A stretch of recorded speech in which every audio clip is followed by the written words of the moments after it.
দল বাগৰা মানুহক যেতিয়া ৰাইজে প্ৰশ্ৰয় দিয়া বন্ধ কৰিব, দল বাগৰা মানুহক যেতিয়া ৰাইজে শাস্তি দিয়া আৰম্ভ কৰিব, দল বাগৰিবলৈ কোনো সাহস নকৰে। দল বাগৰা মানুহক ৰাইজে ভোট দিব নিদিয়ে। ভালে পায় ভালক, জাবৰে পায় খালক। এতিয়া খালত গৈ পেলাই জাবৰ পৰিছেগে।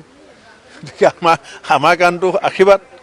লাহে লাহে গম পাব যে কি বস্তুবিলাক বিজেপিয়ে গোটাই আছে। আজি মই যি টেষ্ট দিছো, এইটো মোৰ টেষ্ট নহয়, অসমৰ প্ৰত্যেকজন কংগ্ৰেছ কৰ্মীৰ টেষ্ট আজি মাটিত পৰিছে।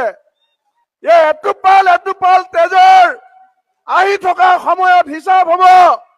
মোৰ কাপোৰত লাগি থকা তেজ, মোৰ ৰুমালত লাগি থকা তেজ, যিদিনাখনলৈকে দিছপুৰৰ পৰা বিজেপিক উৎখাত কৰিব নোৱাৰো, অসমৰ মাটিৰ পৰা সাম্প্ৰদায়িক ৰাজনীতিৰ বিষবাষ্প উৎখাত কৰিব নোৱাৰো, সেইদিনলৈকে মই ক্ষান্ত নহওঁ।